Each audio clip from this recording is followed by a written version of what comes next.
variabel ketiga atau menentukan hubungan X dan Y pada Z yang berbeda-beda. Pada marginal association, kita menentukan hubungan dua variabel secara keseluruhan yang pada dasarnya kita mengabaikan variabel ketiga. Contohnya, misalkan terdapat tabel 3 arah, yaitu status merokok, kategorinya pernah atau tidak, kemampuan bernapas secara normal, kategorinya normal atau tidak, dan kelompok usia yang kategorinya lebih kecil dari 50 tahun atau lebih besar daripada 50 tahun. Marginal association digunakan ketika kita ingin mengetahui keseluruhan hubungan antara status merokok dengan kemampuan bernapas tanpa memandang variabel usia. Sedangkan conditional association kita gunakan ketika kita ingin mengetahui keseluruhan hubungan antara status merokok dengan kemampuan bernapas di setiap kelompok usia pada kelompok usia lebih kecil daripada 50 tahun dan lebih besar daripada 50 tahun. Ya, jadi marginal association nanti ya tabelnya itu dia menggabungkan seluruh kategori yang ada pada variabel ketiganya.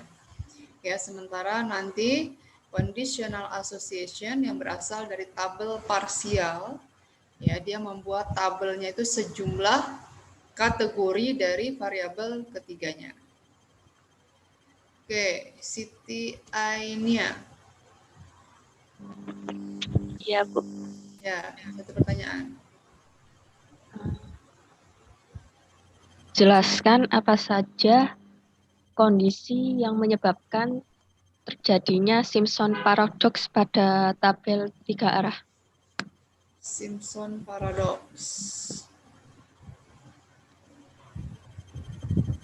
Andi Alfitra. Ya, Bu.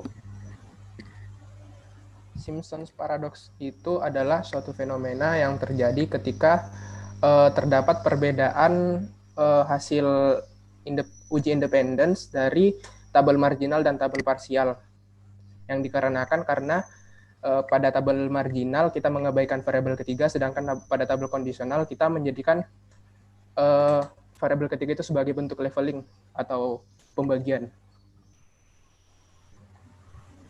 Ulangi, jadi Simpson paradox terjadi ketika terdapat perbedaan hasil uji yang terjadi pada tabel kondisional dan tabel marginal.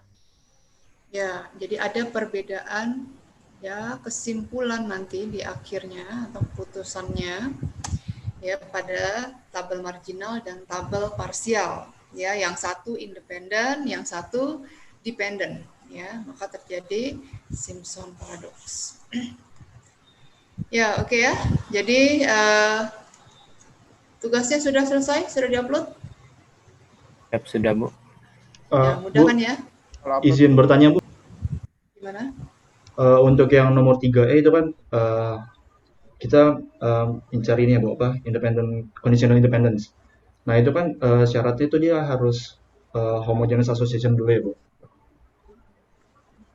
Jadi ini yang kita perlu uji juga nggak, Bu? Kita uji CMH test nggak, Bu? Soalnya kalau kita uji CMH test, yang 3D ini, yang homogeneous association, dia hasilnya kan tolakan 0.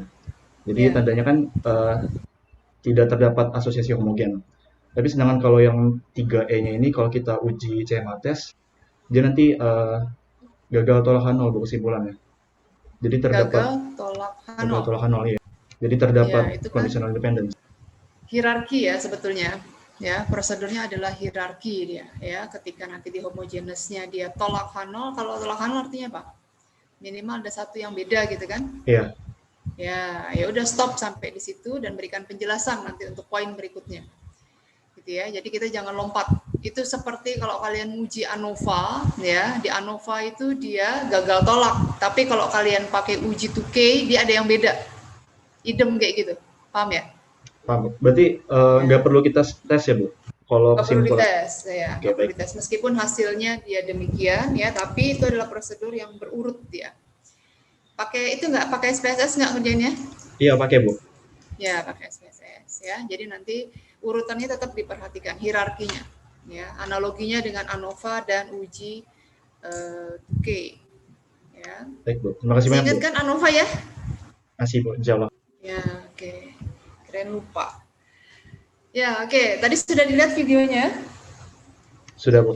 Ya, itu sesuatu yang baru. Kita masuk ke dalam generalized linear model. Oke, saya tes dulu.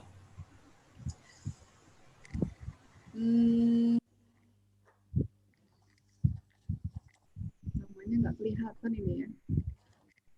Agus Hardianto. Nah, dia nggak pakai ini, makanya panjang kelihatannya. Oke. Kalau model linear yang sudah pernah kalian pelajari di tingkat 2, asumsinya apa aja tuh?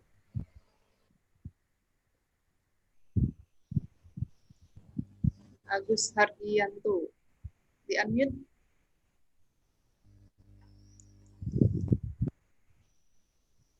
Ada Agus?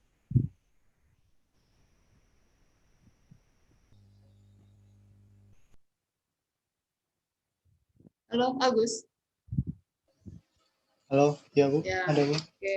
Asumsinya apa aja tuh? model linear.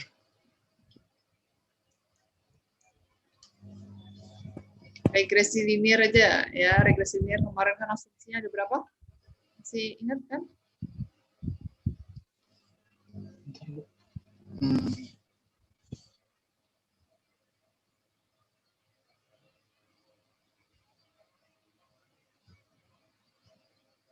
Regresi linear sederhana atau berganda. Asumsinya YI merupakan random variable atau bersifat stokastik. XI bersifat fix atau non-stokastik. Terus ada ekspektasi error sama dengan 0. Ekspektasi error sama dengan 0. Kemudian Ekspektasi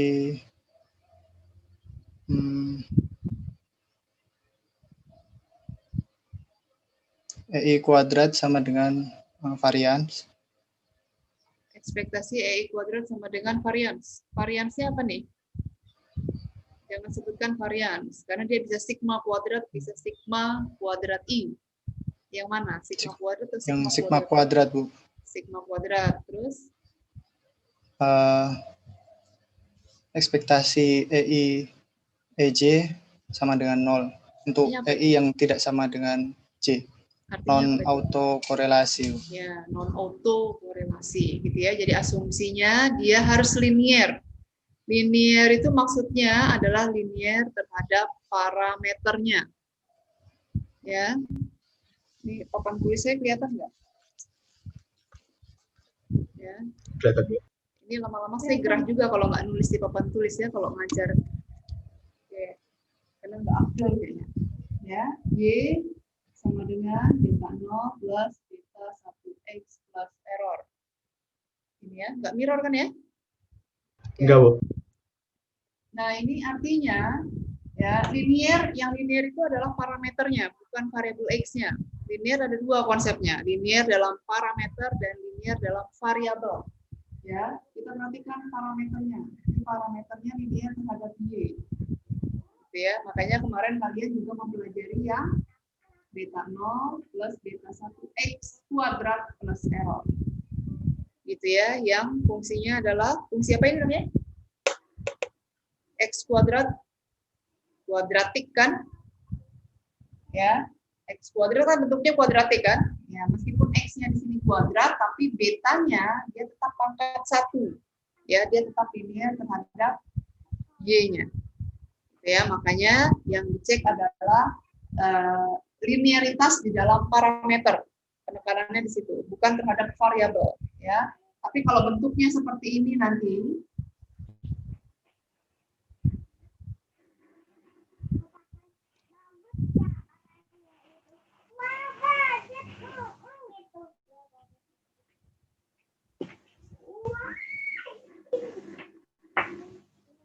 nah, kalau bentuknya seperti yang di bawah ini, dia nggak linear nih, karena betanya posisinya ada pada bagian penyebutnya, gitu ya. Ini model non linear. Oke, nah kemudian tadi asumsinya ada normalitas ya, normalitas, kemudian ada non autokorelasi, kemudian ada homoskedasisitas, saya tidak jelaskan kembali. Ya, kemudian ada multikoliniaritas ya. Multikol ini nanti hanya berlaku pada regresi linier berganda saja. Oke. Saya share screen dulu.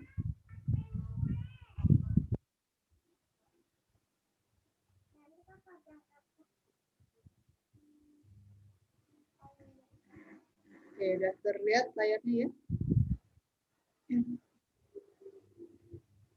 Ya, kemudian kalau asumsi yang nggak terpenuhi gimana? Ya, kalau dia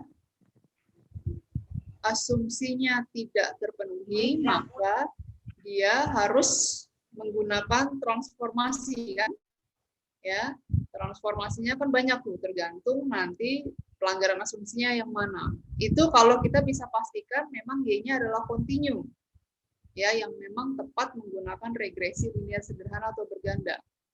Ya, tapi kalau misalnya Y-nya bukan dari distribusi yang kontinu, ya jangan coba-coba pakai regresi linear kemudian kalian uji asumsi, itu udah salah kaprah nanti, gitu ya. Jadi memang pastikan dia cocok untuk regresi linear sederhana atau berganda. Nah, kemudian kalau misalnya memang dia tidak bisa, ya, nanti pola datanya seperti ini.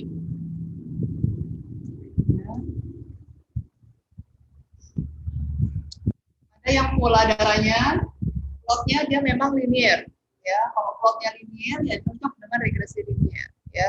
Tapi kalau misalnya polanya seperti ini, ya, jadi garis itu putus-putus begini. Nah, nanti gunakan model yang non-linear, ya, atau menggunakan regresi non parametrik, ya, karena bentuk garisnya, garis regresinya nggak dalam satu garis, gitu ya. Makanya nanti perlu disesuaikan. Makanya plot antara Y dengan X itu sebelum kalian melakukan modeling itu penting untuk memastikan bentuk garisnya itu kira-kira seperti apa. Ya enggak? Karena kalau garisnya kan kita berharapnya garis regresi akan menghubungkan titik-titik Y dengan X kan? Ya, kalau dari plot aja dia sudah tidak lurus seperti ini, jangan dipaksakan dia fungsinya linear garis regresinya. Ya, karena nanti akan semakin jauh jarak antara titik observasi dengan titik-titik pada garis regresi ini kan nilai expected-nya kan, Y-cap-nya. Antara Y dengan Y-cap nanti akan jauh dia nilainya. Ya, makanya modelnya nanti menjadi tidak fit, artinya nggak cocok model itu dengan plotnya tadi. Oke, kemudian nah, bisa juga menggunakan mix model. Mix model ini nanti penggabungan antara parametrik dan non parametrik. Ini sudah tahapan yang lebih expert lagi, ya. Nah, kemudian bisa menggunakan generalized linear model. Dia bisa digunakan pada banyak distribusi, tapi catatannya tadi distribusinya harus berasal dari keluarga eksponensial. Fadel, apa itu keluarga eksponensial? Keluarganya siapa itu kira-kira? Keluarga eksponensial itu terdiri atas eksponensial itu sendiri, normal, binomial, multinomial, chi-square, sama Poisson. Ya, jadi nanti keluarga eksponensial itu ketika kita bisa memecah-mecah, ya. Jadi PDF-nya nanti dipecah-pecah menjadi beberapa bagian, gitu ya. Karena generalized linear model itu nanti komponennya salah satunya adalah link function, fungsi penghubung, ya, fungsi penghubung yang digunakan agar tadi modelnya tetap linear, ya, modelnya tetap linear, ya.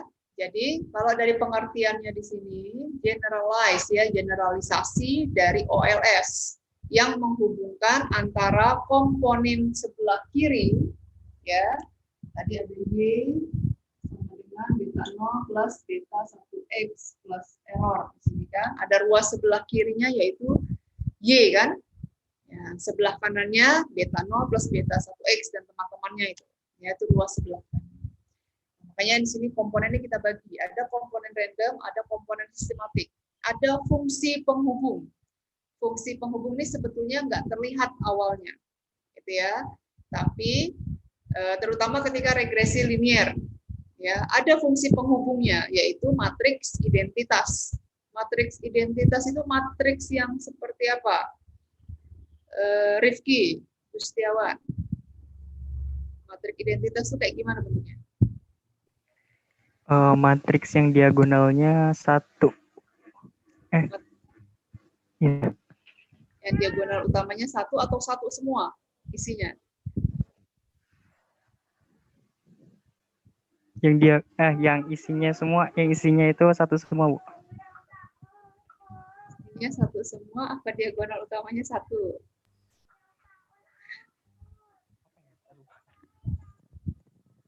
Ayo, jangan sampai kebalik-balik ini. Yang diagonal utamanya 1. Diagonal utamanya 1. Kalau yang isinya 1 semua, matriks apa namanya?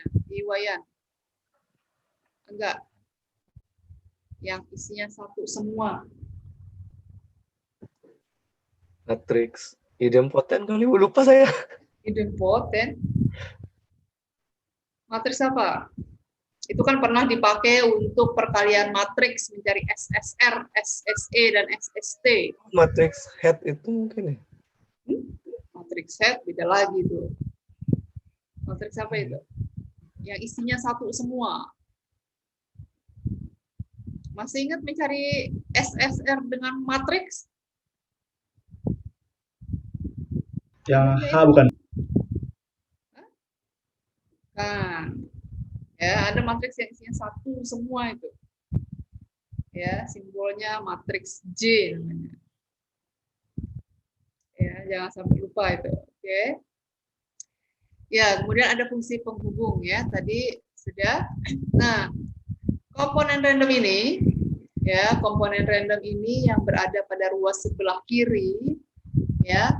Ini jangan sampai lupa kalau di dalam sebuah persamaan regresi ya, yang kita pahami atau yang kita lakukan saat ini adalah hanya Y dengan error yang sifatnya random. Artinya dia punya distribusi. Ya, makanya tadi disebutkan sama siapa tadi namanya yang saya panggil pertama? Y itu sifatnya random, X itu sifatnya fix. Ya. Yang namanya random itu berarti dia punya distribusi. Ya, kalau X kita asumsikan fix, dia dianggap seperti konstanta. Kenapa? Karena kalau X-nya juga random, regresi linear sederhana atau berganda nggak bisa dipakai. Karena dia treatmentnya berbeda. Ya, kita menganggap bahwa si X ini yang akan mempengaruhi Y. Ya, yang akan mempengaruhi besar kecilnya nilai Y. Makanya dia harus tetap dulu, harus fix dulu supaya Y-nya saja dia yang random yang bergerak. Ya, tapi kalau X-nya random bisa nggak? Bisa, gitu ya. Tapi pembahasannya nanti lain, ya. Nah, sekarang Y-nya adalah berdistribusi, punya distribusi. Ya, masuk ke dalam keluarga eksponensial di sini. Ya, ada normal, binomial, multinomial, chi-square, ya, eksponensial dan Poisson. Ya, saya nggak tahu kemarin di StatMat memecahnya seperti ini atau menjadi 4 bagian A, B, C, D.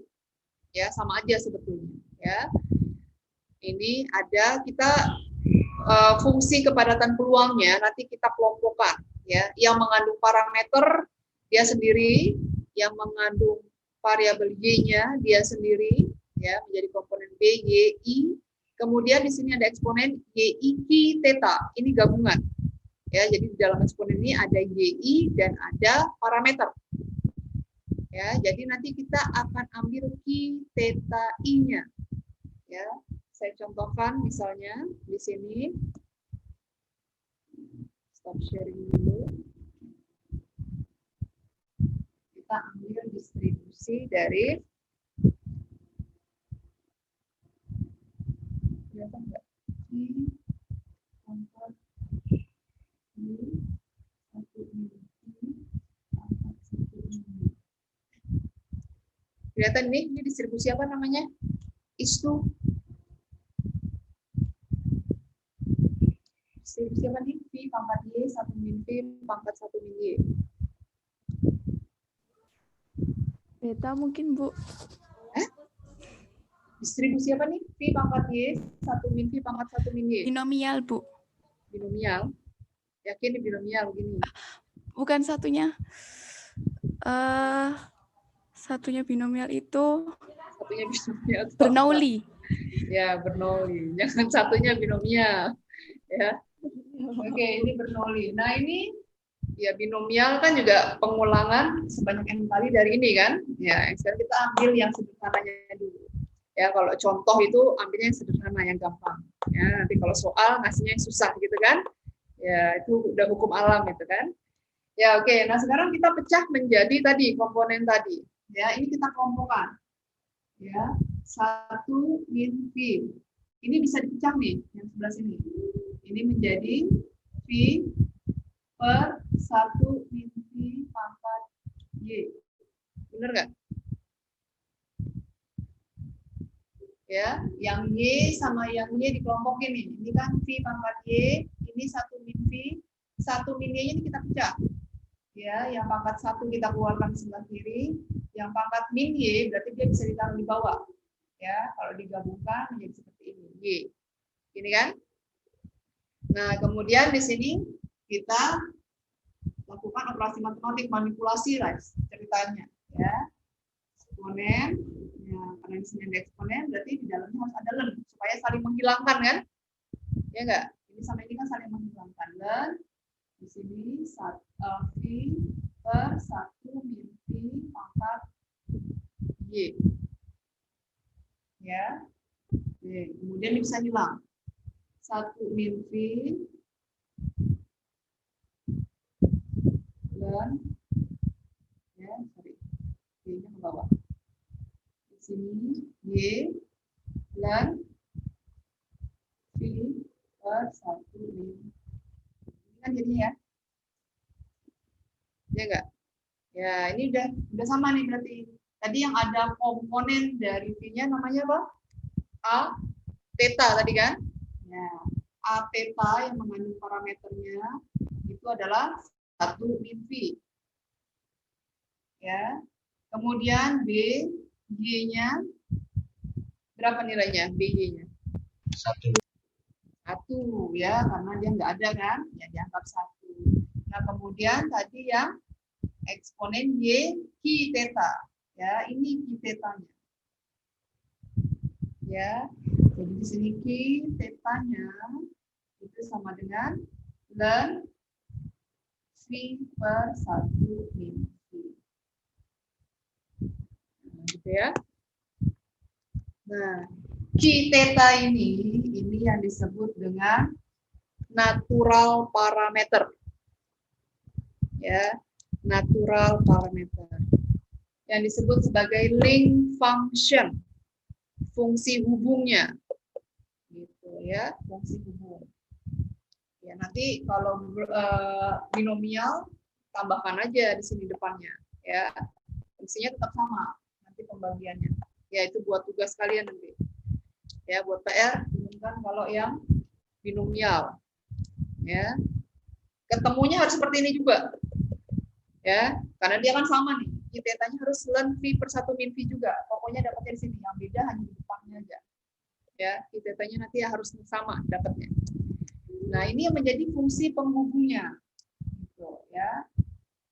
Nah, ini berarti fungsi hubung ini untuk CLM ketika Y-nya berdistribusi binomial atau Bernoulli. Gitu ya. Makanya nanti persamaannya menjadi ln V per 1 min V sama dengan alpha plus beta X. Inilah yang disebut dengan regresi logistik. Gitu ya. Oke, kan awalnya seperti ini nih. Ya. Ya. Y sama dengan beta 0 plus beta 1X plus error. Ini kenapa kok errornya nggak ada lagi gitu kan? Ya, ini awalnya dari sini kan kita mengambilnya adalah expected dari Y. Ya, expected dari Y apa? Beta 0 plus beta 1X kan. Nah, kalau Y-nya di sini berdistribusi binomial atau Bernoulli, ekspektasi Y-nya kan kemarin adalah V kan? V sama dengan beta 0 plus beta 1x. Nah ini kalau dipakai, kemarin dampaknya adalah dia akan melanggar kan, VCAP-nya nanti di luar rentang 0 sampai 1. Makanya ini harus ditransformasi. Nggak boleh begini bentuknya. Ya, supaya nanti V-nya tetap terjaga antara 0 sampai 1. Nah, bagaimana mentransformasinya? Nah, kita cek. Ini distribusinya adalah dari distribusi Bernoulli atau binomial. Nah, turunkan dulu seperti ini keluarga eksponensial. Oh, kita dapatnya ln V per 1 min V. Maka ini yang digunakan untuk menaruh posisi yang V tadi. Sehingga bentuknya menjadi ln V per 1 min V. Ya, biar sama. Berarti sama dengan beta 0 plus beta 1x. Ya, bisa dipahami nih? Ya, linknya ya. Ya, jadi kenapa kok errornya udah nggak ada lagi? Karena kita sudah turunkan nih. Kita sudah pakai ekspektasi dari Y. Udah errornya udah hilang. Nah, sekarang permasalahannya ini supaya tetap antara 0 sampai 1. Ini harus ditransformasi. Ya, ditransformasi dengan menggunakan link function-nya tadi. Jadi komponen randomnya sebelah kiri, komponen sistematik. Nah, supaya ini terjaga, ditransformasi dengan Q theta tadi. Ya, makanya masuknya seperti ini. Oke, sampai sini ada pertanyaan dulu?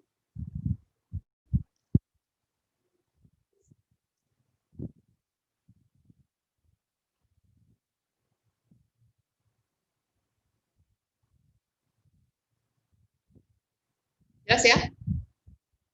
Halo? Kelihatan nggak tulisannya? Kelihatan, Bu. Kelihatan, Bu. Ya.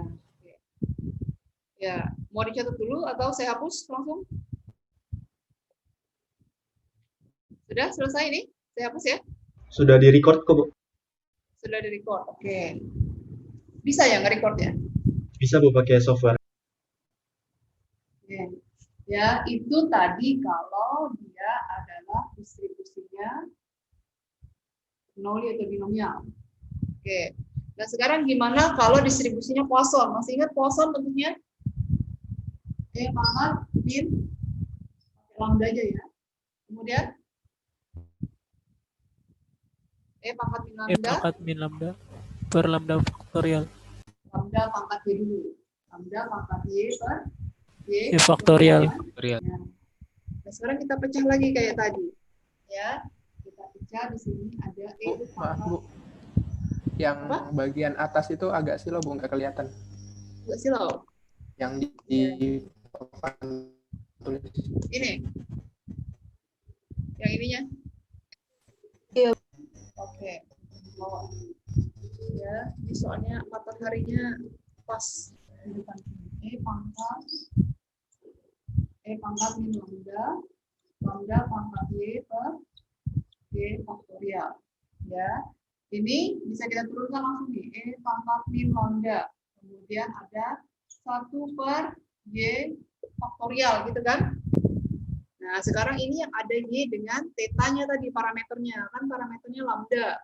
Ya, random variabelnya adalah Y. Ini berarti menjadi eksponen dari sama ln lambda pangkat Y. Jadi E pangkat min lambda 1 per Y faktorial. Ini adalah Y ln lambda.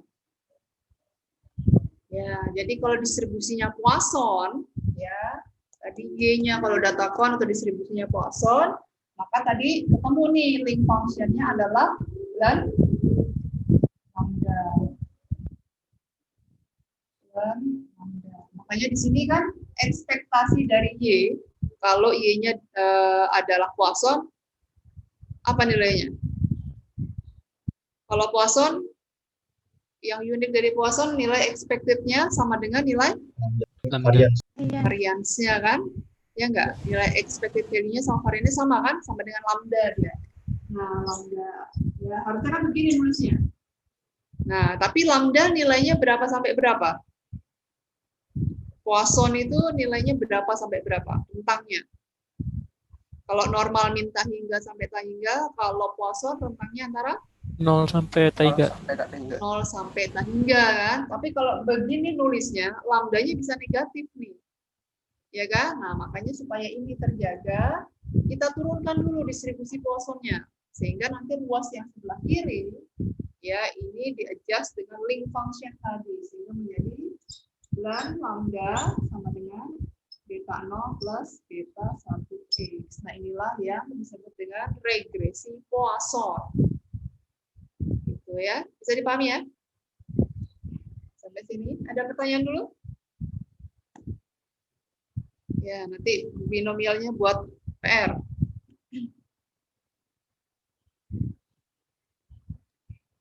Oke, selanjutnya.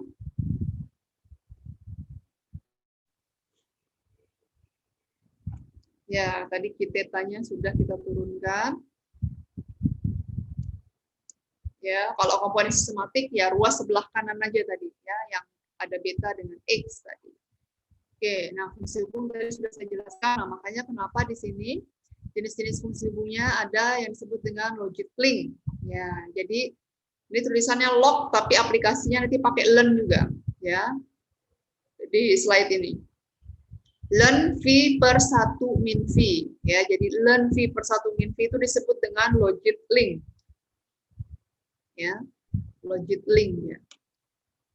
Oke, kemudian nanti kalau untuk yang probit kita akan bahas tapi tidak terlalu dalam. Nanti dia menggunakan apa nih? Simbol apa nih? Arti. P apa Xi atau Theta atau apa ini? Omega bukan. Omega, bukan Omega dong. Sio. Ya, ini notasi simbol-simbol Yunani harus hafal ya. Kalian ya. Simbol-simbol Yunani untuk notasi-notasi statistika. Ya.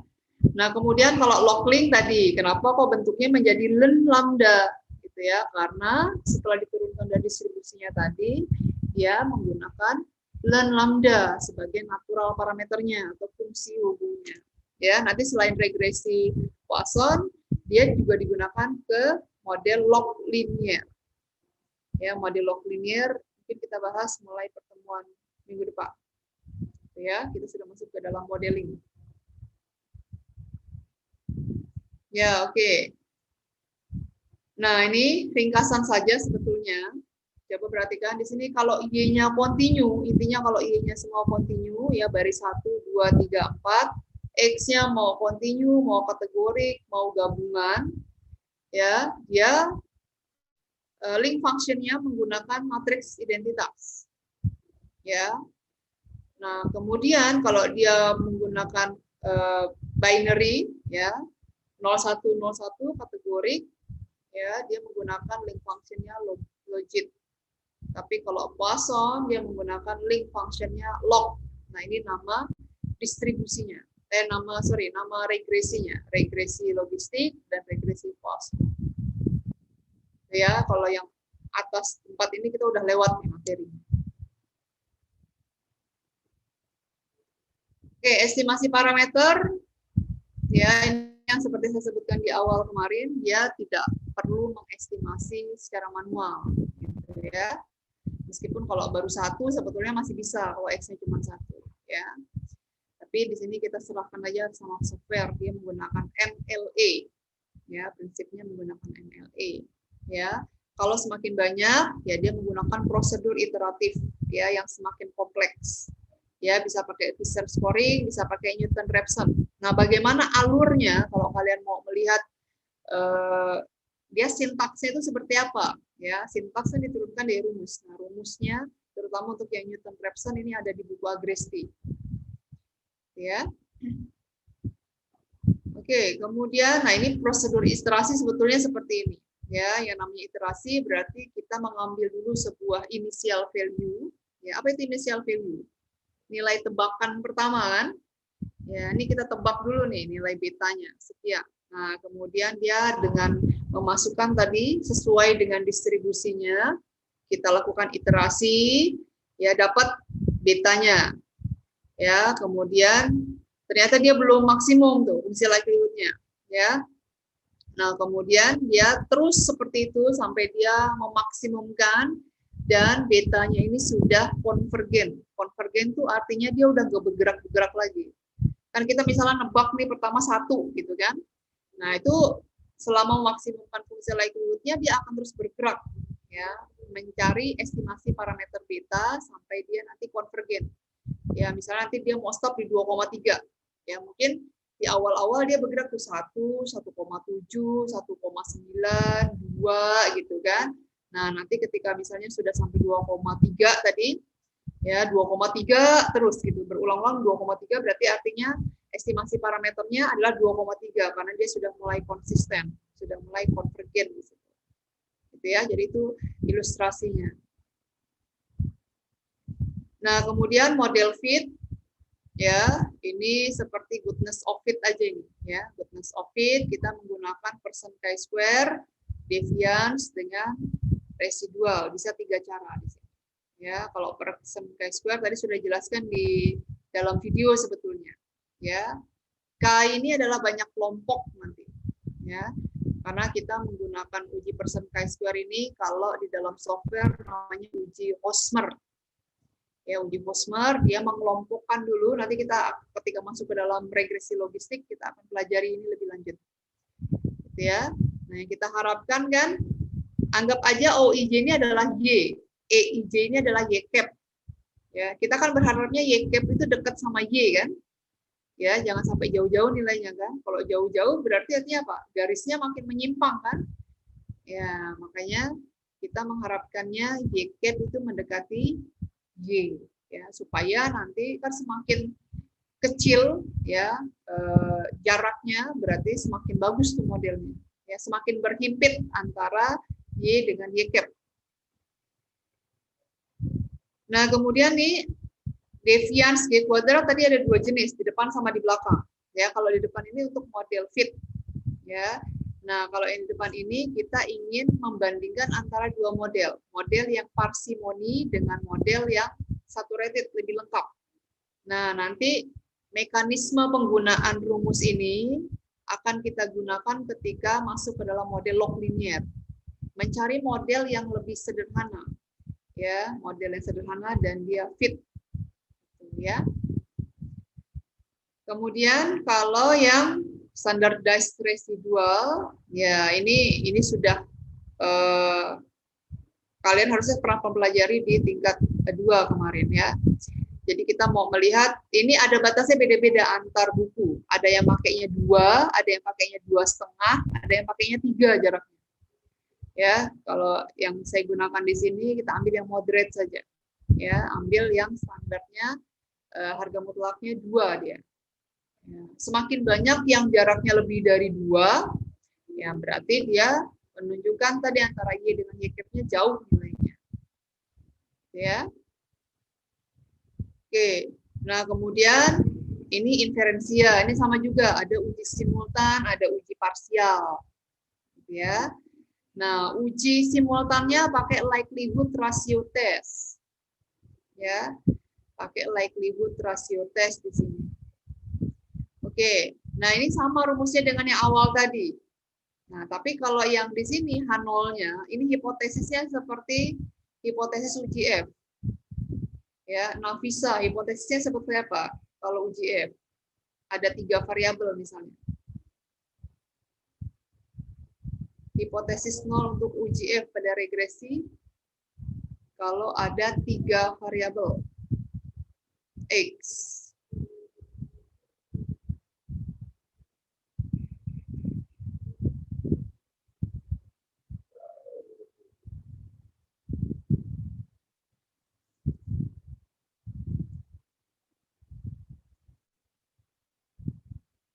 Halo, Nafisa?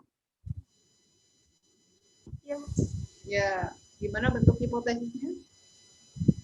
H0-nya ekspektasi sama dengan N0 plus UGF, uji simultan. H0-nya?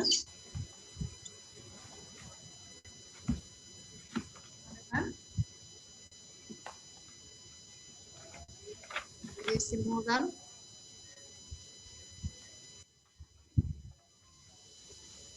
Ekspektasi Y sama dengan beta 0 plus beta 1X.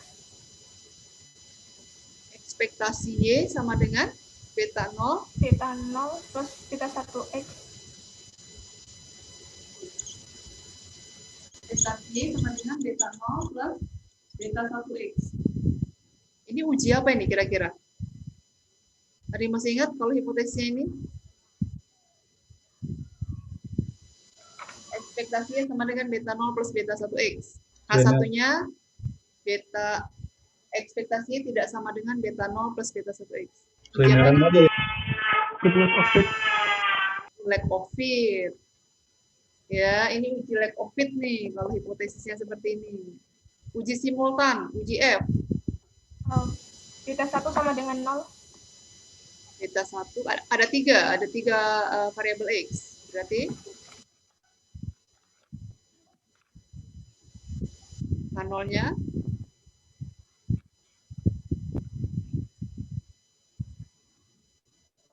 Beta 1 sama dengan beta 2 sama dengan beta 3 sama dengan 0. ya, beta 1 sama dengan beta 2 sama dengan beta 3 sama dengan 0. Beta 0-nya masuk nggak ke dalam situ? Tidak. Beta 0-nya masuk nggak? Nggak masuk. Nggak masuk. Ya, jadi uji simultan itu jangan pakai intercept. Ya, kalau kalian masukkan beta 0 ke dalamnya, benar ada hipotesis yang seperti itu memang ada gitu ya. Tapi uji F-nya bukan yang kalian kerjakan kemarin di tingkat 2. Ya, ujinya berbeda. Ya, kalau kalian memasukkan beta 0. Ya, yang kalian pelajari kemarin uji F simultan itu tidak memasukkan beta 0. Ya, jadi hanya parameter yang berkaitan dengan variabel X saja. Gitu ya. Jadi tadi uji simultan tadi hipotesis 0-nya ya sama seperti regresi linear aja dia. Ya, tapi dia menggunakan likelihood tadi. Ya, yang H0 tanpa variabel X. Ya, ini artinya sama dengan 0 semua tuh. Ya kan? Kalau sama dengan 0 semua nggak signifikan semua itu kan? Ya, itu sama tuh idem artinya. Ya, H1 itu yang menggunakan variabel X di dalamnya. Minimal ada satu yang signifikan. Ya, mirip ini. Oke, selanjutnya nanti kalau uji parsialnya pakai uji Wald atau score test, ya. Nah, tadi sudah dijelaskan. Kita bisa menggunakan pendekatan Z dan pendekatan chi-square. Jadi nanti kalau pakai software, ya, kalau nanti kalian pakainya adalah SAS, pernah lihat software SAS? Ya, kalau cek di buku agresi itu outputnya output SAS semua. Ya, nanti kalau ekonomi juga banyak yang pakai SAS tuh. Ya, kalau kalian mau menggunakan model kompleks, ya nggak ada di SPSS. Ya, ekonomi biasanya pakainya IFUS, gitu ya. Tapi kalau nggak ada di IFUS, nanti larinya ke Stata atau SAS. Ya, mulai dieksplor lah software itu. Ya, kalau di SAS dia pakainya pendekatan Z. Ya, pendekatan yang rumus sebelah kiri ini. Tapi kalau di SPSS dia pakainya pendekatan chi-square, nilainya sudah dikuadratkan. Gitu ya. Oke, sampai sini ada pertanyaan? Izin bertanya, Bu. Ya. Tadi kan yang kata Ibu likelihood ratio itu yang slide sebelumnya itu kan hipotesisnya simultan. Berarti kita juga masih belum tahu, Bu, kalau misalnya yang ada variabel yang sesuai gitu, Bu. Itu belum tahu gitu, Bu, titiknya yang mana. Jadi harus tes satu-satu lagi atau gimana, Bu? Kayak yang di regresi sebelumnya. Iya, prosedurnya sama. Ya, uji simultan itu kan hanya baru ketahuan ada variabel X yang signifikan, tapi kita nggak tahu yang mana yang signifikan. Gitu kan? Makanya dilakukan uji parsial tadi. Kalau di regresi linear pakainya uji T. Kalau di CLM nanti pakainya Wald atau score test. Ya, perbedaannya Wald sama score test kemarin sudah dijelaskan di pertemuan ke berapa tuh? 2 ya. Nah, itu. Gitu ya. Tetap prosedurnya sama, urutannya sama, cuma nama pendekatan untuk statistik ujinya dia yang berbeda. Oke, ada lagi?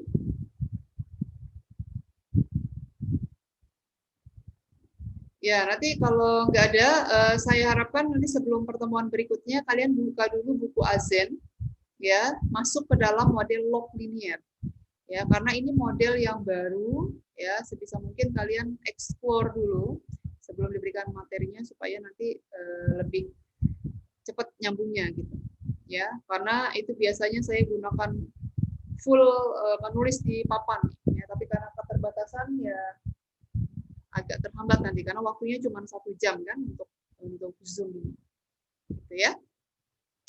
Oke, nanti segera diupload tugasnya.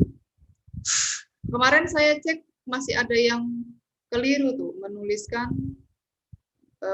signifikansi dengan alfa, masih ada yang keliru, gitu ya.